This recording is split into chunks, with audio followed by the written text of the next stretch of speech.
Hi guys, can you believe that it's July already? Half the year is over. I wanted to take this episode to do a quick half-year check-in and see where we're at with crafting goals.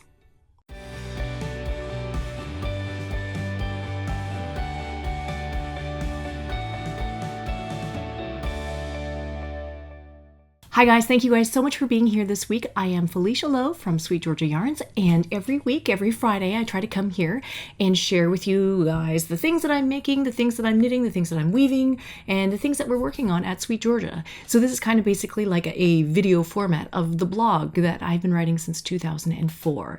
And so I'm glad that you're here. If you are joining us for the first time, welcome. And if you guys are a returning viewer, thank you guys so much for following along with all of these videos. They are super fun to make, and I'm so glad that you guys are here. So if you were watching just a couple weeks ago, I did go away on holidays with my family to Mexico. This was maybe like 2 weeks ago. We did get back, and we got back relatively unscathed. Everything was really wonderful about the wedding. The wedding was gorgeous. The setting was beautiful. Mexico is super, super, super hot. But it was fantastic. We were in this kind of eco resort where there was animals wandering around the resort, and one of the animals that is a bit of a feature of this resort is monkeys. There's monkeys just randomly walking around, and there's a bit of a thing where people will take bananas and try to attract the monkeys, try to be able to touch the monkeys, try to be able to walk with them. There's videos of monkeys dancing with people. I did not know any of these things. And so on the first day that we arrived at the resort, we were just getting settled, and there's some fruit that the hotel had left for us in the hotel room. And so, Nina asked for a banana, and Nina, she's our 2-year-old. She's just a little bit over 2 years old. And so we had this little balcony area outside the hotel room, and the kids went outside to sit on the balcony. Nina was eating her banana. And then within like a few minutes, I was in the washroom setting things up, and my husband was saying, "Come, there's monkeys." And so I was going to peek around the corner, and then all of a sudden it became, "Oh my God, there's monkeys." And the monkey was actually standing on the balcony trying to grab the banana out of Nina's hand. And she was terrified, like freaking out, terrified that this monkey, which was like the size of a toddler, it was really pretty big, and it had quite sharp teeth and everything. And it was just hissing and wanted this banana. And so finally it just swiped the banana from her, ate the banana, threw the peel away, and then left because there was no more bananas. But Nina was terrified. So that's kind of how we started our trip in Mexico. But everything after that was great. I mean, it's beach, it's sunny, it's pool, it's wonderful. So we did have a really, really great time. I didn't get as much knitting done as I thought I might, but I was on vacation with my family and my friends, so I thought I should pay attention to them rather than spending all my time knitting. So now the day right after we got back from Mexico, I went to the studio and I was going to be interviewed by Andrea Hungerford, and she had come up from the States to interview us for a magazine, or it's kind of like a book that she puts out every season, and it's called the By Hand Serial. So I'll have a link to that below so you can check that out. But she brought a photographer, Karen, and their photography in these serials are beautiful, and she writes articles about what different people are doing in different areas, and they're all themed. The one that she came to interview us for is for sort of a Pacific Northwest collection of stories. And when I was talking to her, she was telling me about how she manages to knit about, on average, 4 hours a day, every day. And she's able to finish like 2 sweaters a month, like about 24 sweaters a year. It's pretty awesome. And so just hearing her talk about that reminded me of my goals for this year. And so some of the goals that I had around my crafting and my making stuff were to make more garments. I really, really enjoyed making that Veronica cardigan that I did last winter. And so I wanted to make more sweaters that I would actually wear. That was one. And then the other one was that I wanted to weave 24 items before the end of the year.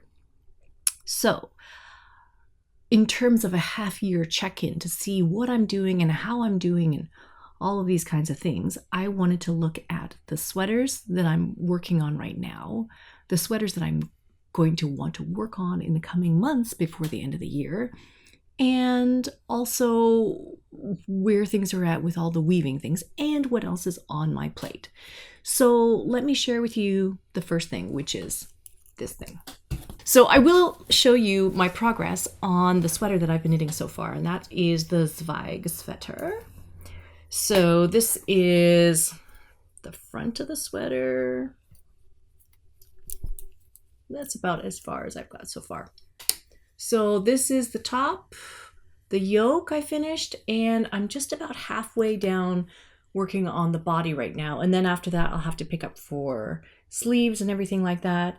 When I first started working on this, I wasn't quite sure about the lace pattern. There's a couple of things that I'm not quite sure about. So I was not quite sure about the colors that I picked. I ended up going with the lighter color on the top and rather than the dark color. I had been considering a dark purple color for this middle section.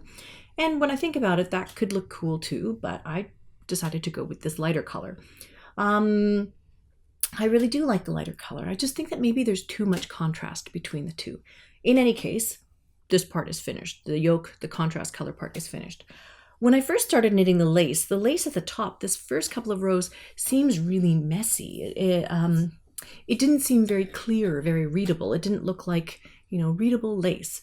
But then as you get further along and you're starting to do all these twisted stitches, then this beautiful pattern starts to emerge where you have these really strong columns. And so then all of a sudden the design becomes very readable and it feels very structured. So it's beautiful. I'm really looking forward to being able to wet block this and have all the stitches relax and settle into their lace pattern here. I'm really excited about that.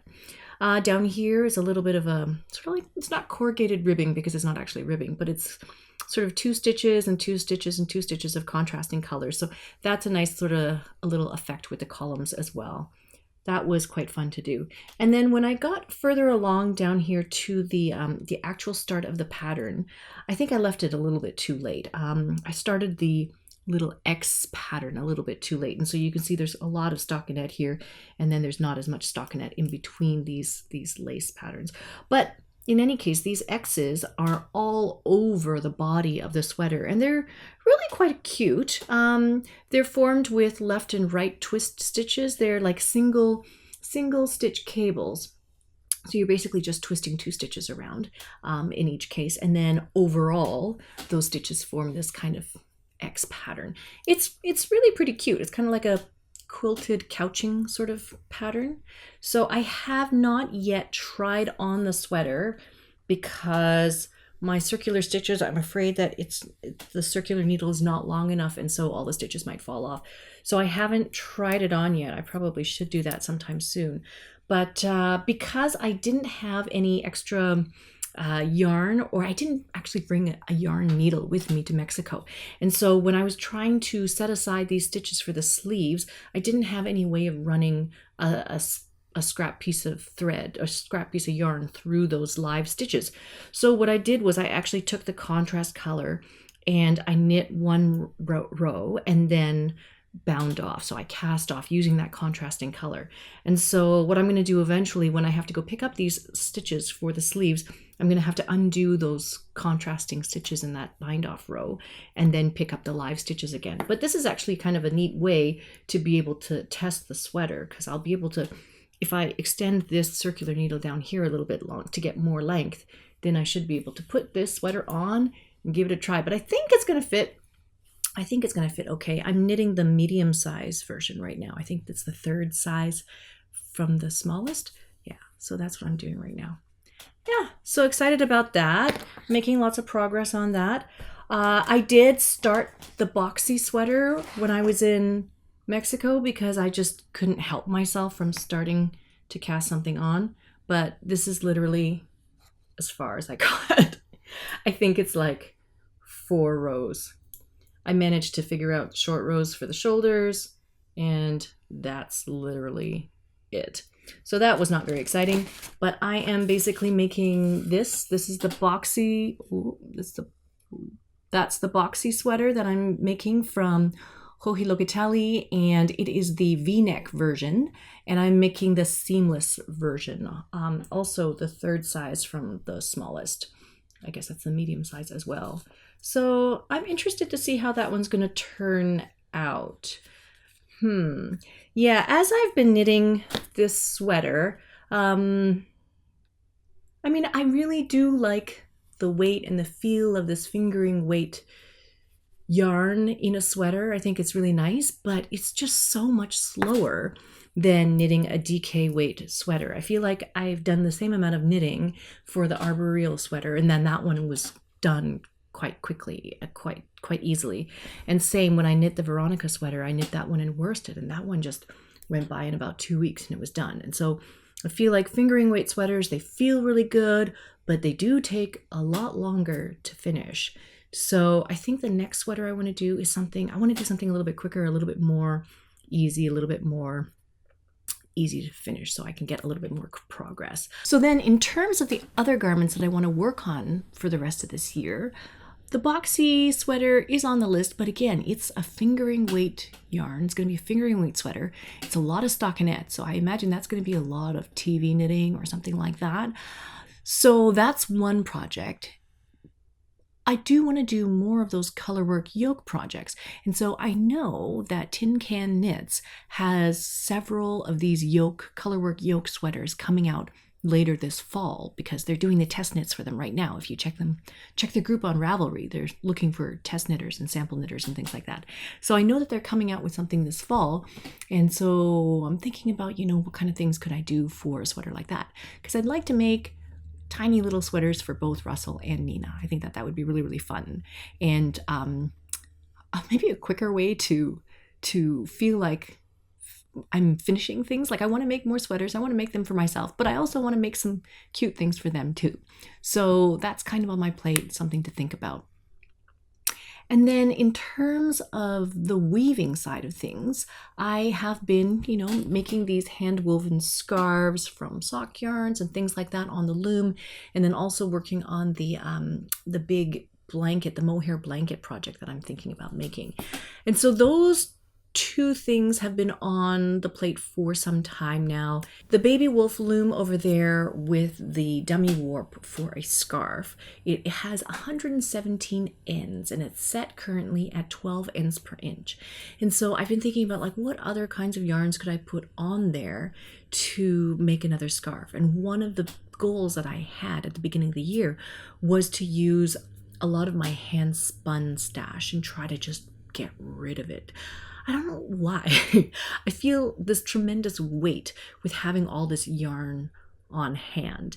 And I want to weave it all up into a big project to use it up so that I feel like I can start fresh and spin new yarn, spin fresh yarn.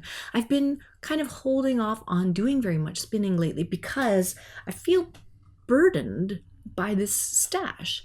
So one of the things that I did the other day was I pulled out a bunch of the hand spun stash that I have, and I tried to start to sort it together into different color schemes and possibilities so that I can use all of that hand spun together. I'm going to hold it all together, make a big giant warp, and mix up all of the different hand spun yarns, so that way all of the different weights will sort of even out or average out over the whole piece of fabric. So I'll show you what I've got so far. Out of my entire hand spun stash, I seem to have 3 very broad categories of colors. One is pretty straightforward. One of the color categories is just like blues and greens and browns. Blues and greens and browns. That's all of the blues and greens and browns, basically. And I think that they're all about 2-ply. They range between sort of a heavy lace weight to a heavy DK weight, sock weight, that kind of thing. So I feel like if I wound each one of these into a separate ball and held all of those together, I'd have 1, 2, 3, 4, 5, 6, 7 ends that I hold together and wind together to make a warp. And if one color runs out, then just continue on with another color. I'll just use as much yardage as there is to make a mixed warp scarf. So that's one of the color themes. The other color theme that I have is all sort of harvesty, orangey, gold, brown kind of colors. These are all, yeah, harvesty, fall, autumn kind of colors. There are some that are darker, some that are more subdued. This one especially is very bright and it's very saturated. It's very bright. It's almost neon-y orange. Yeah, very popsicle-y, neon-y, creamsicle orange, combined with some of these darker brown colors. So I'm thinking if I hold all of these together, it will definitely subdue this very super bright orange and kind of harmonize everything all together. So that's another one. And then finally, the final pile here is mostly purples. Purples and a little bit, a tiny bit of pink, but it's mostly purple. Mostly purple, a little bit of blue, a little bit of green, but it's mostly purple. So I don't know why, I don't know how it happened that over all of the years since I started spinning, all my handspun seems to follow into one of these categories, either blue-green, orange and brown, or purple. I don't know why. I haven't spun very much like regular cool blue or any red colors or very many neutral colors or even plain old pink colors. Like, yeah, I'm not quite sure how it happened that all my handspun falls in one of these three color categories. But in any case, I want to put it onto the loom, weave it all off so that I can start fresh. Like each one of these skeins was so precious when I started. Like some of these are pure silk. Some of these are merino and silk, 50-50 merino and silk. Those were painstaking to produce. Yeah, this one is BFL in silk. I remember them all. I remember spinning them, but now I want to start fresh. So that is something else that has been on my mind and has been a project that I want to do. Someone was asking in a previous video about what is a dummy warp. What is the dummy warp that I keep talking about when I put this dummy warp on the loom? And so basically all it is it's a warp that I've wound, and it's not with the yarn that I'm finally going to use in the piece. It's usually with like a plain cotton yarn that's not very, very stretchy, but just a plain old cotton yarn, plain white, not dyed or anything like that. But basically this warp is calculated with a number of ends that you want, like the number of threads that you want. I put it onto the loom, dress the loom as I normally would if I were putting that warp on to weave with it. So I wind it onto the back beam, thread it through all the heddles, pull it through all of pull it through the reed, and to make sure that it's set at the proper width and everything like that. And then at the front of the loom, I will attach the warp yarn that I'm actually going to use for the finished scarf, for the finished project. And so the dummy warp serves as a way of preserving as much of that yardage, of that precious yardage as possible. So if I'm using a really fancy or really, really expensive yarn for the actual weaving project, I will attach that to the dummy warp. And the dummy warp just basically serves as extra yarn to cover sort of the distance from the back of the loom to the heddles, because there's an amount of yarn that is always going to be wasted. There's an amount of yarn that is going to be inaccessible. You can't weave every inch of the yarn that you put on the loom. And so the dummy warp not only sets sort of the framework and the structure and the template for what the project's going to look like, it also takes up a lot of that wasted area, so that way you're not using your expensive yarn to cover that inaccessible area. So I hope that kind of makes sense. And so yeah, once you set up the dummy warp, you can basically weave a project and then cut it off and then keep the dummy warp where it is, and then just attach the next project. So just as long as every project that you make is similar width, similar set, similar size, all that kind of stuff, you can keep using that dummy warp. So in a lot of ways, this would help for production weavers. So if you need to weave a lot of pieces and you don't want to, or a lot of similar pieces, and you don't want to set up your loom again and again and again, you could set up a dummy warp and then keep reusing that. So I know a lot of women who are weaving baby wraps will do something like that. So they'll set up a dummy warp that's 800 threads across, and then every single time they'll just create a different color design and then attach that to the dummy warp and then keep going with it. I mean, talking about production weaving, one of the things that I did when I was in Mexico was buy a set of hand-woven placemats from a weaver that just so happened to be at the place where we were staying.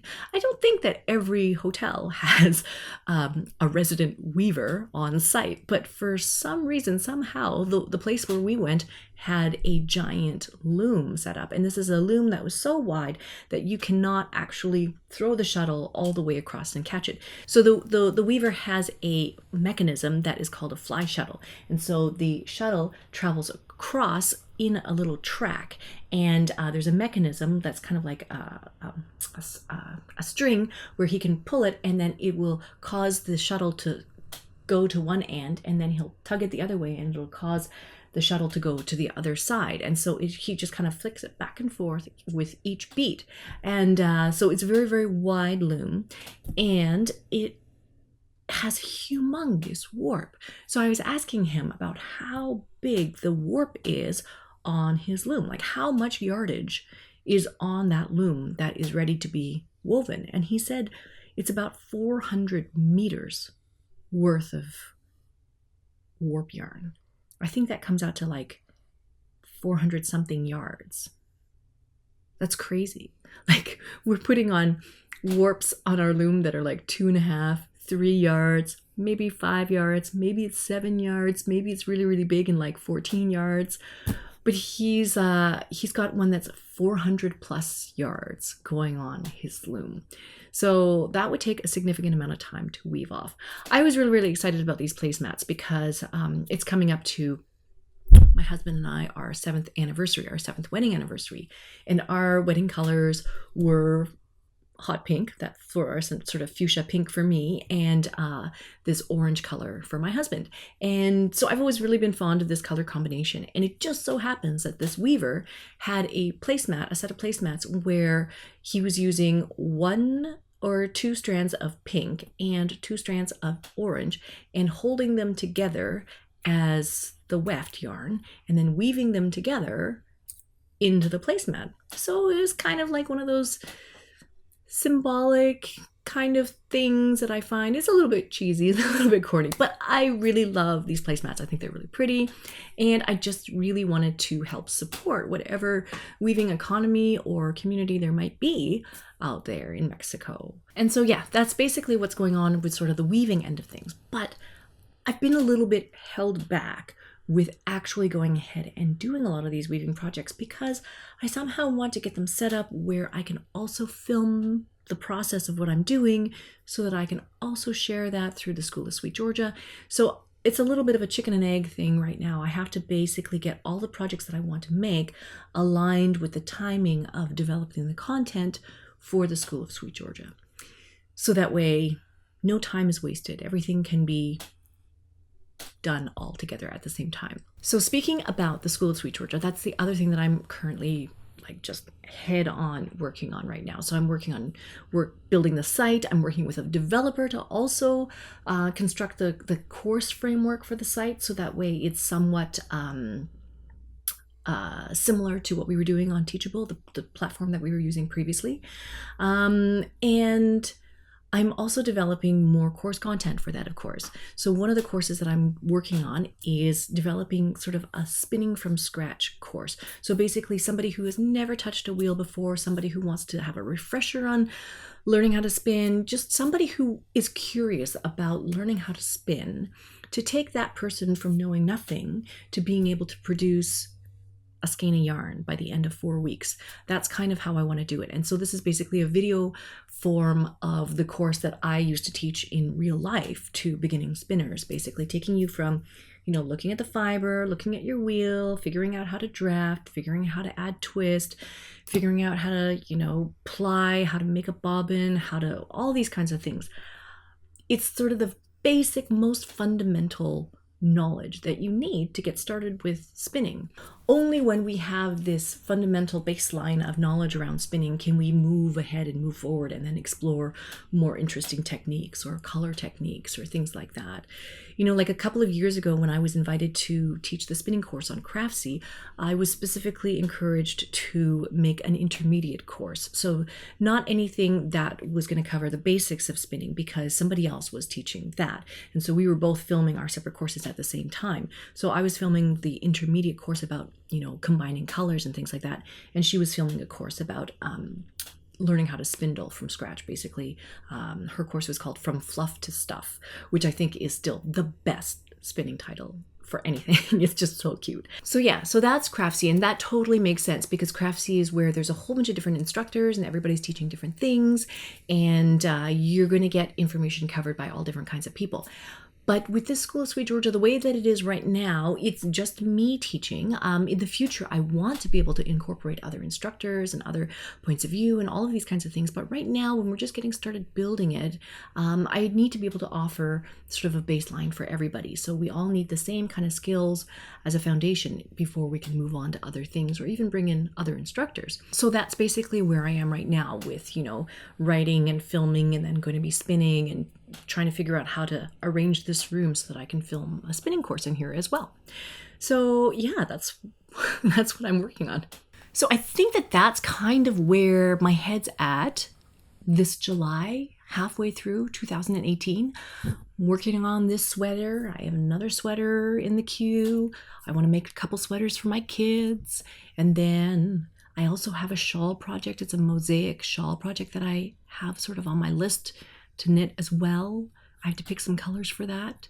Trying to figure out what colors would look good together for a mosaic project. A mosaic project which depends on a very graphic, high contrast look and feel. And then trying to weave off all of my handspun yarn, trying to film stuff for the School of SweetGeorgia, trying to produce a new spinning course, trying to produce some more content. That's basically what I'm working on right now. So I would love to hear about what you guys are working on this summer. If the heat is keeping you from knitting, or if vacation time is keeping you from knitting, or if you're actually knitting tons and tons and tons on vacation, I would love to hear about all of that. So you guys can leave a comment for me below. And if you like this episode, please hit like. And if you'd like to see more episodes like this, please hit subscribe and you will be notified when new episodes go live. So thank you guys so much for watching. And if you are at all interested in what we're doing with the School of SweetGeorgia and you're interested to see, what kind of courses are going to come down this fall, I would really, really encourage you guys to sign up for our notification list, which is currently at beta.schoolofsweetgeorgia.com. And you can just enter your email in there. And then when it's ready, I can send you a message and let you know. So that's it for today. And I guess I will see you guys in the next one. All right, bye for now.